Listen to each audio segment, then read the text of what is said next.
En 2050, la population africaine atteindra plus de 2 milliards de personnes, soit 25% de la population mondiale contre 15% aujourd'hui. Au-delà de la taille de la population future du continent, ce boom démographique est également unique en termes de dynamique spatiale. Les villes et les zones rurales vont se développer rapidement et l'interaction entre eux s'intensifiera. Actuellement, on parle de développement durable des villes. Ça veut dire que c'est le développement qui se fait en tenant compte des changements climatiques. Le développement qui se fait en préservant la nature. Le développement qui se fait en prévoyant quelque chose pour les générations futures. Donc aujourd'hui, nous pensons qu'en Afrique, il y a beaucoup de villes qui se développent en tenant compte de ces nouveaux concepts. Et nous nous réjouissons. Au stade de notre développement, il est important que le développement se fasse au niveau local pour pouvoir réjaillir au niveau national. Et le président Alassane Ouattara de Côte d'Ivoire nous a instruits pour que nous puissions rencontrer nos homologues du Maroc et ceux des autres pays d'Afrique afin que nous puissions mutualiser tout ce qui a pu être fait de bien en Côte d'Ivoire, mais également que nous puissions nous inspirer de ce qui se fait le meilleur au Maroc.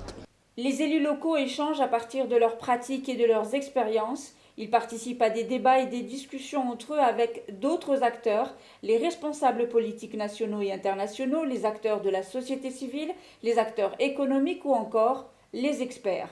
Ces échanges élargissent les impacts en termes d'apprentissage, de bonnes pratiques et de changements structurels ou stratégiques. موضوع الحكم المحلي في ليبيا يعني تجربة وليدة جديدة فتواجهها كثير من التحديات. نحن بكل صدق وهذه ليس مجاملة نفتخر بالتجربة المغربية العريقة في الحكم المحلي التي تعتبر الآن التجربة الرائدة بل التجربة الأولى في العالم العربي وربما في أفريقيا وحتى في كثير من الدول في العالم. فهذا شيء نفتخر به ويعني نحن نريد يعني أن نوطد هذه العلاقات مع اخوتنا في المغرب من خلال هذا اللقاء ومع المدن الافريقيه.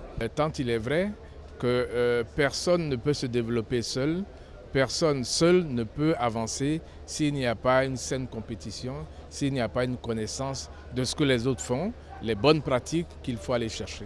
Ce sont des capitales africaines qui doivent garder leur spécificité et en plus de cela, rechercher ce qui est bon pour continuer son développement.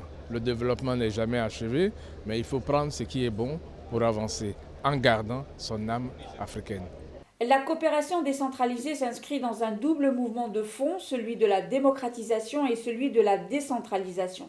Elle contribue à l'émergence de nouveaux rapports internationaux et accompagne l'émergence d'un nouveau contexte qui associe au système international de nouveaux acteurs. Nous sommes au cœur du monde. Quand les gens viennent, ils restent seulement en ville. Il faut aller dans les régions, dans les mairies rurales pour voir la femme rurale. C'est celle qui se lève matin avant tout et qui se couche après tout le monde, mais n'a pas de salaire. Nous plaidoyons pour avoir les possibilités d'intervenir dans toutes les politiques nationales. Donc c'est un rendez-vous de l'Afrique locale. C'est une occasion pour faire entendre la voix des élus locaux dans toute l'Afrique. Les villes représentent une fondation à partir de laquelle de nouveaux systèmes de gouvernement peuvent émerger. Il faut construire des associations fortes de collectivités territoriales qui sont engagées dans la participation des citoyens, le développement transformateur, la bonne gouvernance et l'unité. Les régions sont à la fois complémentaires dans le développement global du pays, mais concurrentielles également, parce qu'effectivement, chaque région souhaiterait améliorer ses indices, améliorer sa position, être attrayante pour l'investissement, et ça, toutes les régions le veulent.